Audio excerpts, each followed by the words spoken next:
우리가 어떤 일을 이제 설명하거나 이야기할 때에 크게 두 가지의 방식이 있습니다. 먼저는 이유나 이렇게 배경을 먼저 설명을 하고 그러그러해서 그래서 결론이 이거야 라고 이야기하는 방식이 있고, 또 다른 방식은 먼저 결론, 그러니까 하고 싶은 이야기를 먼저 해놓고 그리고 나서 왜 그게 결론이냐, 왜 그렇게 이야기를 할 수 있냐 하면 하고 후에 설명을 하는 그런 방법이 있습니다. 결론을 나중에 말하는 방식은, 그러니까 예를 들면 이런 거죠. 내가 회사는 이렇게 됐고 내 아이들 상황은 이렇고 건강은 이래 이래 이렇게 됐어. 그래서 나 다음 달에 이민 가. 그러니까 결론을 이렇게 나중에 말할 수 있는 것이고, 또 다른 방식으로는 이렇게 만나서 나 다음 달에 이민 가. 그렇게 얘기를 하고 나서 먼저 선언을 하고 나서 왜 그렇게 되었어? 하고 궁금해할 때에 사실은 내가 이러이러하고 직장은 이렇고 상황이 이렇게 되었어. 그래서 그렇게 되었어. 라고 이야기하는 그런 방식이 있습니다. 오늘 나오는 이 3장 전체의 말씀은 그러니까 후자입니다. 그러니까 결론을 먼저 말했고 큰 선언을 이미 해두었고 그 자세한 내용을 이제 펼쳐가는 그러한 부분이 오늘 3장의 내용입니다. 그래서 우리말 성경에는 나오지 않지만 우리말 성경은 3장 처음을 보라라고 시작을 하는데요. 그 앞에 원래는 키라는 단어가 한 가지가 더 있습니다. 이 단어는 주로 번역이 될 때에 왜냐하면이라고 번역이 되는 그러한 단어입니다. 그래서 3장은 앞에서 어떤 선언을 이제 했고, 왜냐하면, 그러니까 왜 그렇게 이야기할 수 있는 거냐 하면 왜 그러냐 하면 하고 부연 설명을, 그리고 더 자세한 그림을 세세히 그려주기 시작하는 것, 그런 내용이 3장이라고 할 수 있습니다. 그러면 우리가 3장을 이해하려면 앞에 먼저 큰 선언, 뭘 선언한 거야? 라는 것을 먼저 봐야 하겠죠. 그렇게 봐야 3장이 이해가 되겠죠. 우리 성경으로 한번 보시죠. 성경 2장 31절, 32절 말씀 제가 한번 읽어보겠습니다. 여호와의 크고 두려운 날이 이르기 전에 해가 어두워지고 달이 핏빛같이 변하려니와 누구든지 여호와의 이름을 부르는 자는 구원을 얻으리니 이는 나 여호와의 말대로 시온산과 예루살렘에서 피할 자가 있을 것이며 남은 자 중에 나 여호와의 부름을 받을 자가 있을 것임이니라. 이게 앞에 큰 선언입니다. 그러니까 이제까지는 여호와의 날에 대해서 이야기하면서 여호와의 날은 크고 두려울 거야. 슬픈 날이 될 거야. 무서울 거야. 무시무시할 거야. 그러니까 그렇게는 이야기를 해왔었지만 그 날이 그래서 어떤 모습으로 등장을 할 것이고 어떻게 심판을 받을 것이고 심판을 받는 자들의 죄목은 뭔데 어디서 심판을 받는데 그런 자세한 그림이 아직은 없었죠. 그리고 한편 또 반대편에서 그렇게 무서운 날이란 말이야. 그렇게 무서운 날이면 그런데 어떻게 거기서 피할 자가 있을 수 있지? 어떻게 거기서 남은 자가 있을 수 있는 거야 하는 그러한 자세한 설명이 아직 없었습니다. 3장은 그날에 어떻게 심판이 이루어질 것이고 그 심판받는 자들의 죄목이 뭐고 어떻게 그런 상황 속에서도 구원받는 남은 자들이 있을 수 있는지 보다 자세한 그림을 펼쳐주는 내용이라고 할 수 있겠습니다. 그래서 3장의 시작은 이런 느낌으로 보시면 좋습니다. 2장을 이야기하고 나서 자, 이제 그날이 오면 말이야. 자세히 얘기해 볼게. 한번 들어봐. 이렇게 시작하는 느낌입니다. 여기 이제 무슨 일이 벌어지게 될지 오늘은 3장의 앞부분을 좀 생각해 보려고 합니다. 먼저 우리 3장 2절 말씀을 같이 눈으로 한번 보시죠. 3장 2절은 이렇게 시작을 합니다. 내가 만국을 모아 데리고 여호사밧 골짜기에 내려가서 내 백성 곧 내 기업인 이스라엘을 위하여 거기에서 그들을 신문하리니라고 되어 있습니다. 하나님이 만국을 모아서 신문하리니 심판대에 세우겠다라고 합니다. 여러분 혹시 그 재판을 받아보셨습니까? 저는 없는데요. 거기에 선다면 기분이나 심정이 어떨까요? 그 자리에 서 있다면 심정이 어떨까요? 내가 죄를 안 지었다면 좀 떨리지만 괜찮을 수 있겠죠. 내가 어떤 피고나 죄인으로 서 있는 것이 아니라 증인이나 참고인으로 간다면 좀 긴장되지만 그래도 버틸 수는 있을 것입니다. 그런데 내가 피고로 죄인으로 거기 서 있다면요. 그리고 실제 나는 큰 죄를 지은 죄인이라면요. 죄를 지은 자가 그 자리에 서게 된다면 그 자리는 얼마나 두려울까요? 재판정에 검사가 있어서 하나씩 하나씩 네가 잘못한 게 이거야 라는 죄목을 하나씩 하나씩 열거하기 시작을 합니다. 그리고 파헤쳐온 증거들을 하나씩 하나씩 내어놓죠. 자, 그리고 블랙박스도 보십시오. 저기 녹화가 다 됐습니다. 그리고 증인들이 나서서 저 사람이 죄인입니다 라고 하고 나온다면 굉장히 두려울 것이고, 또 판사가, 아주 엄정한 판사가 눈을 크게 뜨고 날 노려보고 있다면, 그리고 내 옆에는 변호사도 없다면 굉장히 두려운 날일 것입니다. 너희 만국들아, 하나님이 마지막 날에 어떻게 할 것이냐면 너희를 그 자리에 세울 것이다. 하나님이 너희의 죄를 그리고 하나씩 하나씩 다 만천하에 이야기할 것이다. 그것이 넘어갈 리가 없고 묻혀질 리가 없다. 이제 그들에게는, 그 죄를 지은 애들에게는 너무나도 크고 두려운 날이 되겠죠. 심판은 미루어지고 있는 것 같이 보이지만 그날이 반드시 온다라는 것입니다. 그리고 이어서 그 일을 어디서 한다라고 이야기하시죠. 우리 2절 말씀을 다시 한번 보시면 그 일이 일어나는 장소가 나와 있는데요. 그 일이 일어나는 장소가 여호사밧 골짜기에서 한다라고 합니다. 그런데 이 장소가 조금 당황스럽습니다. 그러니까 왜냐하면 이스라엘에 이런 이름을 가진 골짜기가 없기 때문에 그렇습니다. 역사를 아무리 뒤져봐도, 기록을 찾아봐도 도무지 이런 골짜기는 없습니다. 그래서 실제 장소는 아니어 보입니다. 하나님이 어떤 이름을 만들어낸 장소인 것 같습니다. 하나님이 어떤 인상이나 메시지를 주기 위해서 이름을 만들어낸 그런 장소 같습니다. 그렇게 볼 수 있는 것이, 여호사밧이라는 것의 뜻이 여호와가 사바트한다. 그래서 여호와가 심판한다라는 그런 뜻입니다. 내가 심판하는 골짜기다라는 면에서 그 이름을 그렇게 쓰신 것 같습니다. 그래서 히브리어를 잘 아는 이스라엘의 구약의 그 백성들은 그때, 자, 여호사밧 골짜기야, 거기에 모여라 했을 때에, 우와, 거기서 하나님이 이스라엘을 위해서 여호와가 심판하시는 골짜기구나 하는 것을 금방 알아차렸을 것입니다. 그런데 동시에 이 백성들은 또 하나의 그림을 떠올렸을 것입니다. 여호사밧? 여호사밧이라고? 우리가 그런 골짜기의 이름은 모르지만 여호사밧을 우리가 알잖아. 그런 사람이 있었잖아. 여호사밧이라는 우리의 선왕이 있었잖아. 왕이 있었잖아 였습니다.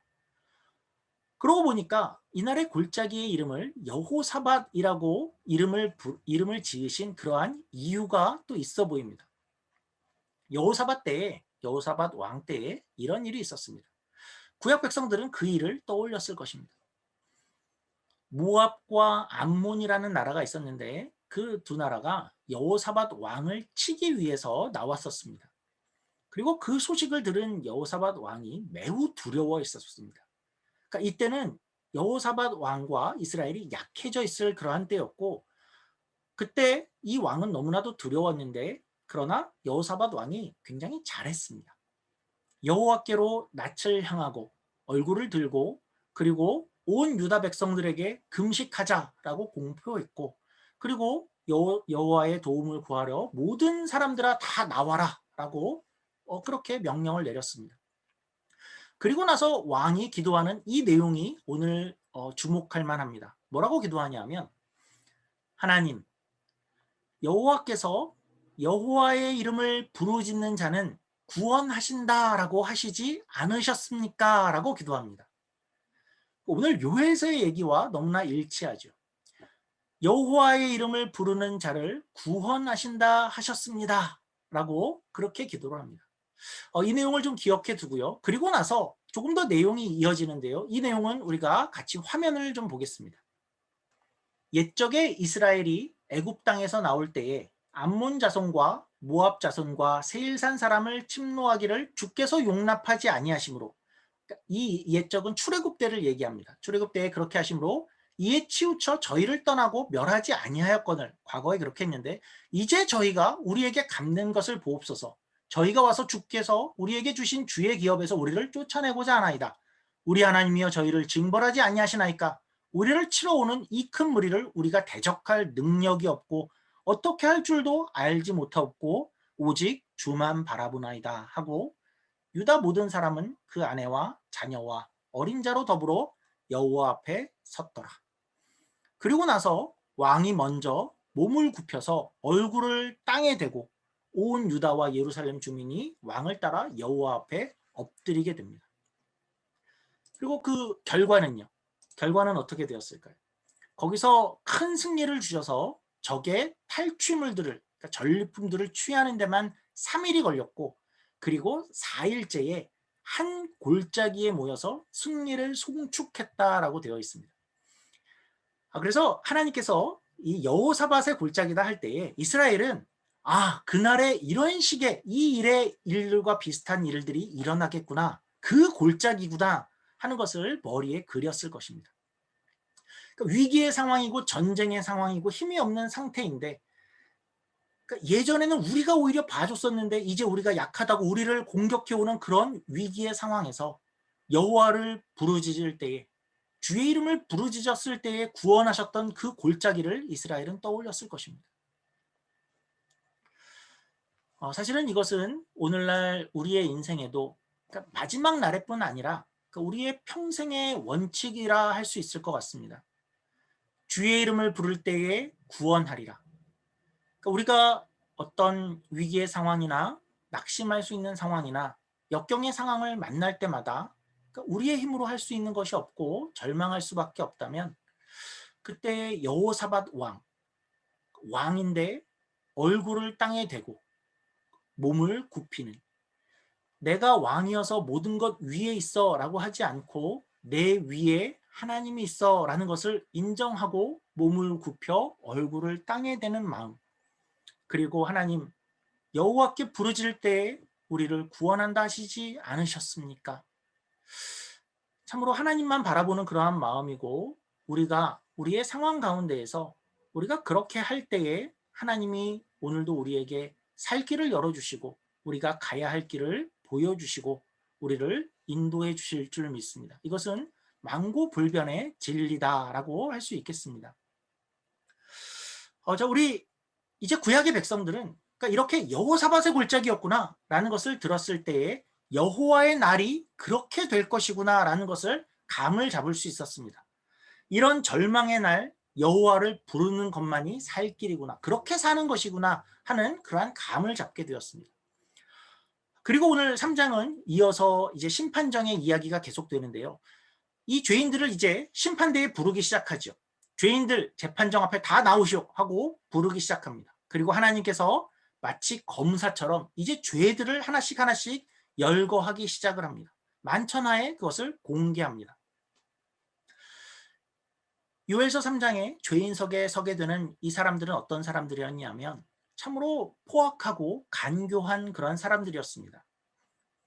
그런데 오늘 나오는 이들의 이 죄목들, 이 죄들은 마치 유대 선왕 여호사밧 시대의 암몬과 모압의 그러한 모습과 너무나도 비슷했습니다.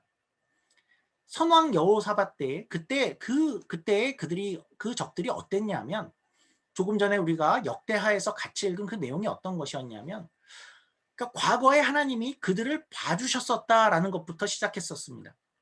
출애굽을 할 때였습니다. 출애굽을 하고 그리고 가나안에 들어갈 때, 그때 당시 이스라엘은 어땠냐면 그 모압과 암몬 그들을 다 쳐내고 그 길을 내서 거기를 지나갈 수 있었습니다.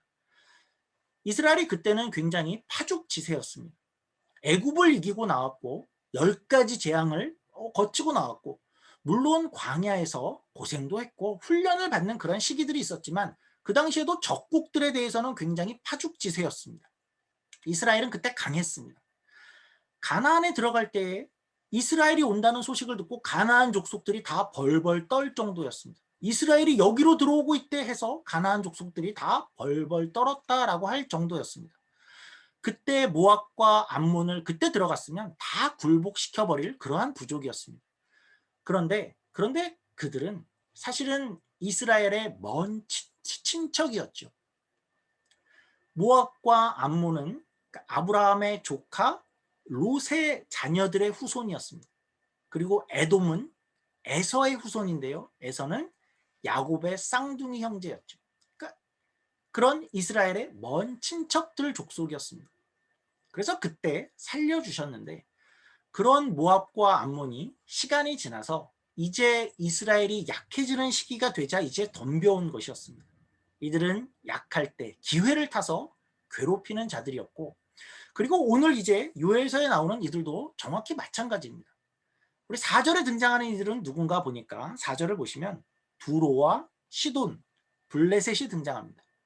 그리고 저 뒤에 19장에 가면 에돔이 또다시 등장을 합니다. 심판의 대상으로 등장을 합니다. 이들이 역사 속에서 한 공통적인 일들이 무엇인가 하는 것을 살펴보면 이들이 똑같습니다. 이스라엘이 강했을 때는 이스라엘을 건드리지 못합니다. 그런데 이스라엘이 약해졌을 때에는 기회다 해서 이스라엘이 다른 나라와 전쟁을 하고 있거나 아니면 아예 전쟁에 져서 아예 포로가 되어서 나라가 망했을 때에 이 나라들은 그때가 기회다 해서 주변 마을들을 막 공격하고 점령해오고 재물을 훔쳐가고 그 땅을 차지하고 혼란을 틈타서 백성들을 납치해다가 멀리 팔아버리는 그런 나라들이었습니다. 특히 에돔의 이야기는 성경에서 보다 더 자세히 기록이 되어 있는데요. 에돔은 에서의 후손이죠. 아브라함의 아들이 이삭이고 이삭에게 두 쌍둥이 형제가 있었는데 에서와 야곱이었습니다. 야곱의 나라가 이스라엘이 되었고 에서의 나라가 에돔 족속이 되었습니다. 그렇게 쌍둥이 형제의 나라인데 이 나라가 남유다가 바벨론에 완전히 망하게 되었을 때 그들이 어떻게 했는가 하는 것이 성경에 기록이 되어 있습니다. 오바댜서 1장입니다. 내가 내 형제 야곱에게 행한 포악으로 말미암아 부끄러움을 당하고 영원히 멸절되리라. 내가 멀리 섰던 날 곧 이방인이 그의 재물을 빼앗아 가며 외국인이 그의 성문에 들어가서 예루살렘을 얻기 위하여 제비 뽑던 날에 너도 그들 중 한 사람 같았느니라. 내가 형제의 날 곧 그 재앙의 날에 방관할 것이 아니며 유다 자손이 패망하는 날에 기뻐할 것이 아니며 그 고난의 날에 내가 입을 크게 벌릴 것이 아니며 그렇게 하지 말았어야 했다는 거죠. 내 백성이 환난을 당하는 날에 내가 그 성문에 들어가지 않을 것이며 환난을 당하는 날에 내가 그 고난을 방관하지 않을 것이며 환난을 당하는 날에 내가 그 재물에 손을 대지 않을 것이며 네 거리에 서서 그 도망하는 자를 막지 않을 것이며 고난의 날에 그 남은 자를 원수에게 넘기지 않을 것이니라. 이스라엘의 성전이 무너지고 다 불타고 온 나라가 망했을 때 그때 에돔 족속은 기회다. 그때 들어와서 재물을 빼앗아가고 도망가는 이스라엘 백성들을 잡아서 오히려 바벨론에 넘겨버렸던 민족이 에돔입니다. 그리고 두로와 시도는 또 어땠는가 하면 이들도 마찬가지입니다. 이스라엘에 붙어 있으면서 이스라엘이 약해졌을 때 지속적으로 공격을 해온 그러한 나라들입니다. 이들은 심지어 이렇게 했다고 합니다. 이들이 들어와서 포로를 잡으면 먼 나라로 팔아버립니다. 그런데 팔 때 가족끼리도 아니고 흩어서 팔아버린답니다. 너무 고약하죠. 같이라도 팔지. 아버지는 이 나라에, 형은 저 나라에, 여동생은 다른 나라에 판답니다. 그리고 오늘 3절 말씀을 보면 또 이렇게 한답니다. 3절을 보시면 소년을 팔아서 기생과 바꾸며 그리고 소녀를 팔아서 술을 마신답니다. 전혀 사람 취급을 하지 않고 사람을 술보다 못하게 여기고 있습니다. 계속해서 5절을 보시면 재물, 은과 금을 빼앗아 가고 6절을 보시면 헬라 족속에게 너무나 먼 데까지 팔아서 다시는 돌아오지 못하게 한다라고 합니다. 심판대에 서서 하나님께서 이들의 죄를 이렇게 지적하신다는 것입니다. 하나님이 그냥 넘어가시지 않으시고 심판은 뒤로 미뤄질 수 있었지만 그것이 없어지지 않고 모든 것을 공의로운 하나님께서 그 상당한 보응을 하시겠다라고 말씀하시는 것입니다. 참으로 그들에게 두려운 일이 되겠죠. 그런데 오늘 이제 한 가지만 좀 생각해 보려고 합니다. 조금 이상한 면이 있습니다. 곰곰이 생각하면 잘 이해가 안 갈 수 있는 그런 부분이 있습니다. 물론 하나님은 너무나도 공정하시고 공의로운 심판관이시죠. 그래서 심판을 하시는데 그냥 기분 따라서 하지 않으시죠. 야 그냥 니네 벌 받아 이렇게 하지 않으시고 너 그냥 벌 받고 마라 이렇게 하지 않고 벌 받는 자들을 세우고 그들의 죄를 낱낱이 다 알리십니다. 그것이 우리가 이해가 되죠. 너희 잘못은 이런 것이야 라는 것을 다 말해 주시고 그리고 심판을 하시고 재판을 하시고 그리고 벌을 받게 하시는 것, 그것은 이해가 됩니다. 그런데 이들의 죄명은 조금 의외입니다. 그러니까 우리 생각 같아서는 하나님 앞에서 심판을 받는 그런 죄라면, 예를 들면 너 하나님을 안 섬긴 거 죄야. 하나님을 안 섬긴 죄. 아니면 하나님 대신 우상을 섬긴 죄. 그러니까 어떤 이런 하나님과의 관계에서 발생되는 그런 죄라면 죄명이 이해가 되는데, 여기 오늘 나오는 이들의 죄명, 이들이 망하게 될 그런 모든 죄들은 뭐냐 하면 결국은 이스라엘을 괴롭힌 죄라는 것입니다. 특히나 어떤 이스라엘이냐 하면 아수르나 바벨론에 잡혀갈 만큼 약해진 이스라엘을 그때 등장해서 괴롭히고 공격한 죄, 기회다, 약탈하고 팔아먹은 죄, 그러니까 약한 이스라엘을 괴롭힌 죄라는 것입니다. 이방 국가들 편에서는 아니 하나님, 우리가 하나님을 괴롭힌 건 아니잖아요. 그냥 이스라엘을 괴롭힌 겁니다. 사실 그리고 이때는 고대잖아요. 고대 시대였잖아요. 우리가 잘했다라고 하는 것은 아니지만 이런 일들은 그 당시에 비일비재했던 거 아닙니까? 그 당시에 어디서나 일어날 수 있는 그런 일이잖아요 라고 항변을 할 수 있을 것 같습니다. 그런데 하나님은 그 이스라엘을, 특히 약해져 있는 그 이스라엘을 괴롭힌 것이, 그것이 나를 괴롭힌 것이다 라고 말씀하시며, 하나님은 그 이스라엘과 자신을 동일시하십니다. 그게 바로 나를 괴롭힌 거야 라고 하시면서 이것이 너희의 심판의 기준이야 라고 하신다는 것입니다. 자, 이 이야기는 현대의 우리들에게는 어떤 의미가 있을까요? 사실 이 이야기가 우리 현대의 우리들에게 잘 이렇게 다가오지 않죠. 이렇게 설명을 해봐도 뭐 하나님과 이스라엘이 뭐 동일시 했나 보지 뭐. 그때 그걸 심판의 기준으로 삼았나 보지 뭐. 그냥 우리에게 먼 이야기로 들리기 쉽습니다. 그런데 이렇게 무심코 먼 옛날 일로만 넘길 부분이 아닙니다. 우리 신약 성경을 한번 찾아볼 텐데요. 마태복음 25장을 한번 다 같이 찾아봤으면 좋겠습니다. 마태복음 25장입니다. 마태복음 25장.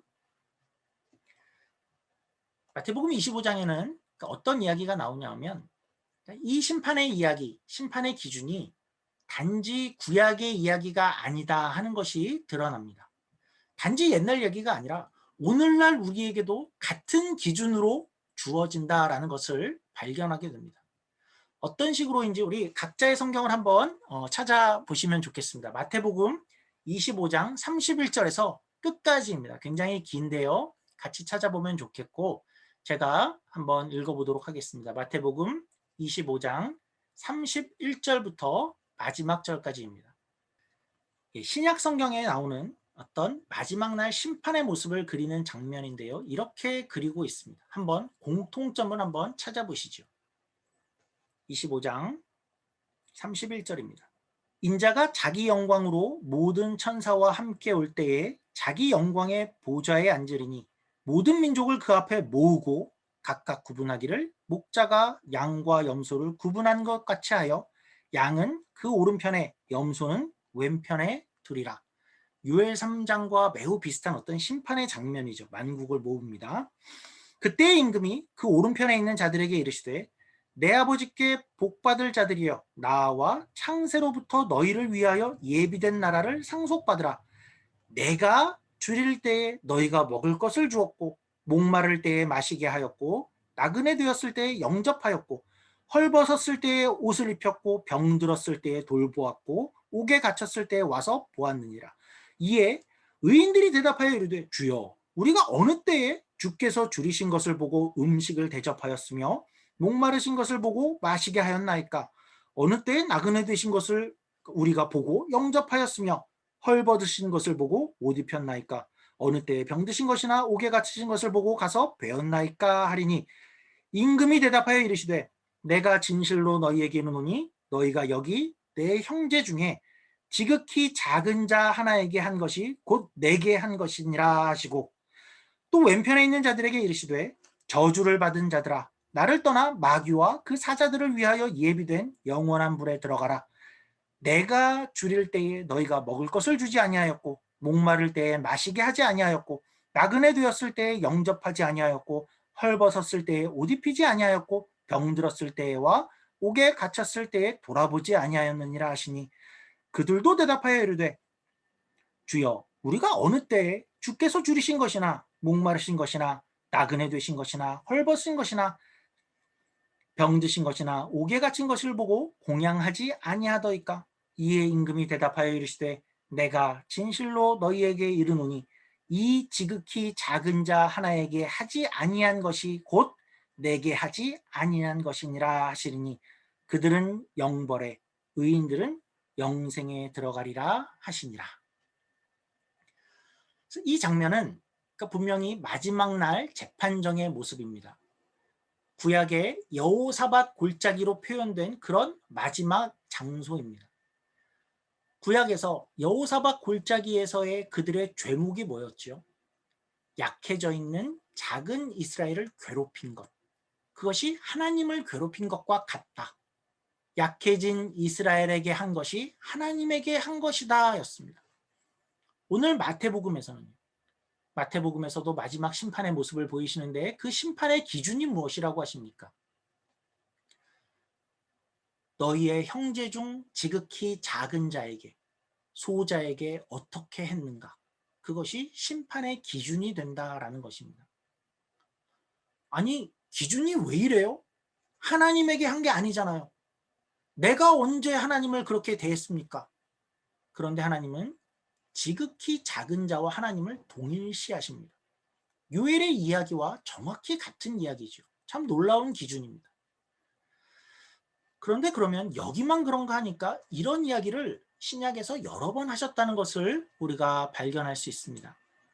마태복음 또 누구든지 내 이름으로 이런 어린아이 하나를 영접하면 곧 나를 영접함이니 누구든지 나를 믿는 이 작은 자 중 하나를 실족하게 하면 차라리 연자 맷돌이 그 목에 달려서 깊은 바다에 빠지는 것이 나으니라.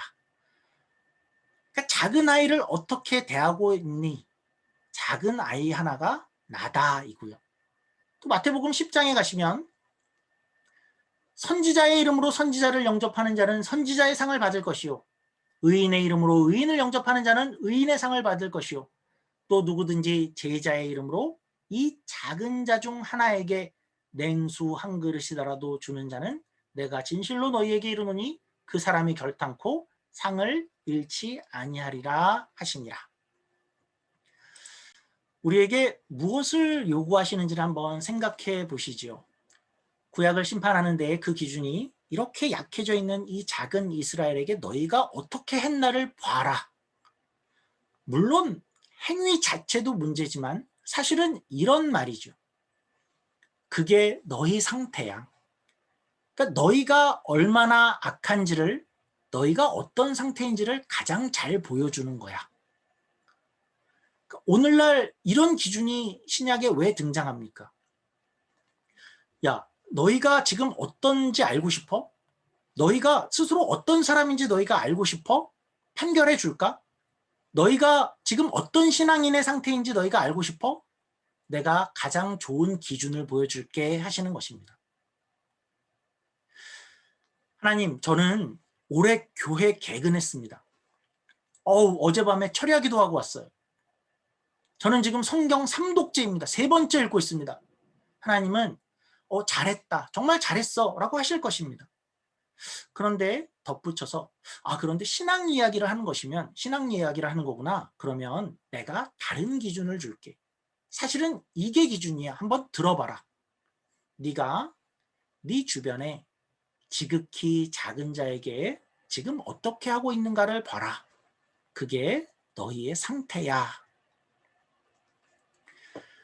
냉수 한 그릇을 줄 수 있는지, 헐벗고 배고플 때에 도울 수 있는지, 옥에 갇혔을 때 정말 인생이 감옥같이 느껴질 만큼 힘겨운 시간들을 보내고 있는 이들을 볼 때에 연락할 수 있고 찾아갈 수 있고 만나 격려하고 위로할 수 있는지, 그것이 너희의 신앙이고 너희의 사람됨이고 너희의 사람의 크기는 거기서 드러난다라는 것입니다.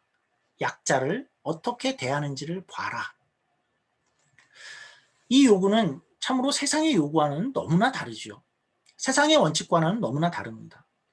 세상은 약자는 무시해도 된다라고 여기지요. 그래서 왕따가 생기죠. 약한 자를 괴롭히고 무시하면서, 그러면서 나는 그렇지 않아 라는 것을 확인하고 그렇게 자기를 확인합니다. 또한 약한 자를 다 봐주면 경쟁에서 뒤처진다라고 가르치지요. 다 같이 잘 되는 것은 불가능하다라고 가르칩니다. 내 살 길을 찾는 것이 우선이다라고 그렇게 생각하지요. 그리고 내가 정말 돌보고 신경 써야 될 그런 사람이 있다면 강자에게 잘 보여야 된다라고 가르칩니다. 오늘 내가 돌아보고 이렇게 신경 쓰고 그런 이들은 세상의 강자들입니까? 그것도 잘한 것입니다. 그러나 그렇게 하고 있으면서 내가 혹시 약자들은 무시하고 있지 않은가? 아유, 저들은 내 인생에 별로 도움될 게 없어. 사람을 두고 계산기를 두드리고 있지 않은가? 무의식 중에라도 사람을 사람으로 안 보고 사람을 내 유익과 이익의 관점으로 보게 되면 그것은 소년을 팔아 기생을 사는 것이고 소녀를 팔아 술을 사는 그런 모습인 것입니다. 사람을 팔아 내 유익을 구하는 그런 사람이 되어 있을 수 있는 것이죠. 오늘 우리 주변에, 여러분 주변에 약한 이들이 누가 있나 하는 것을 한번 돌아보면 좋겠습니다. 누가 여러분 주위에 작은 자이고 약자입니까? 나보다 어린 이들, 혹시 나보다 직급이 낮은 그 사람, 내가 지금도 쉽게 대하고 있는 그런 이들일 수도 있고요. 또 어떤 이들은 예전에는 굉장히 이렇게 잘 나갔지만 지금 어려운 상황에 처해 있는 그런 작은 자들도 있을 것입니다. 그런 약자들, 갑작스러운 건강의 문제로 힘겨워하고 있는 사람들, 또 관계의 문제로 어려움 가운데 있는 사람들, 또는 직업을 잃고 경제적으로 고통 가운데 있는 이들도 있고, 또한 신앙을 잃고 신앙에 대한 어려움으로 방황하고 있는 그런 이들도 우리 주변에 약자고 작은 이들일 것입니다. 하나님이 오늘 우리들에게 원하시는 것은 그들을 찾아갈 수 있는 것, 그들을 어떻게 대하는가를 돌아보라 하는 것입니다. 우리가 그들에게 물 한 잔을 건넬 수 있는 그런 사람이 되기를 하나님이 원하시고 있다라는 것이죠.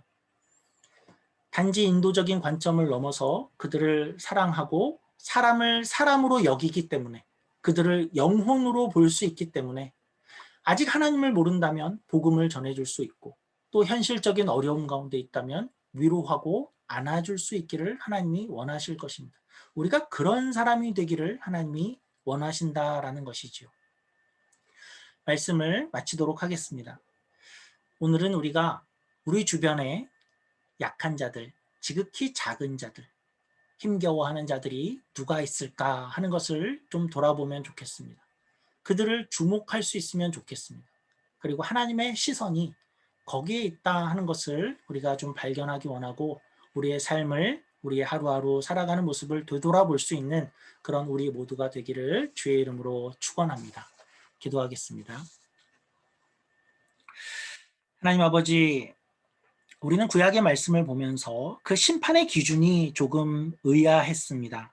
그러나 이것이 오늘날 우리에게도 하시는 하나님의 말씀인 것을 우리가 다시 한번 깨닫습니다. 너희 주변의 작은 자들에게 어떻게 하는지 봐라. 이것이 너희의 신앙이고 너희의 참된 모습이고 수준이다 라고 말씀해 주십니다. 하나님, 나만 생각하지 않게 해주시고 공동체를 돌아보게 해주시고 내 유익을 위해 강자들만 챙기는 것이 아니라 약자들을 사람으로 대하는 그런 우리가 되게 하여 주시옵소서. 예수님이 그러셨습니다. 가장 낮은 자리에 오셔서 가장 낮은 우리 같은 자들을 신경 쓰시고 염두에 주셔서 우리 같은 약자들을 위해 예수님은 목숨까지 내어주셨습니다. 그러한 예수님의 마음이 우리 가운데 조금씩 조금씩 더 품어지는 우리가 될 수 있게 하시고, 또 그러한 가치와 소원이, 그런 소원이 모여서 함께 만들어가는 그러한 아름다운 공동체와 교회가 또한 되게 하여 주시옵소서. 그러한 사람이 되는 우리 모두가 되기를 간절히 원하며 예수님 이름으로 기도드립니다. 아멘.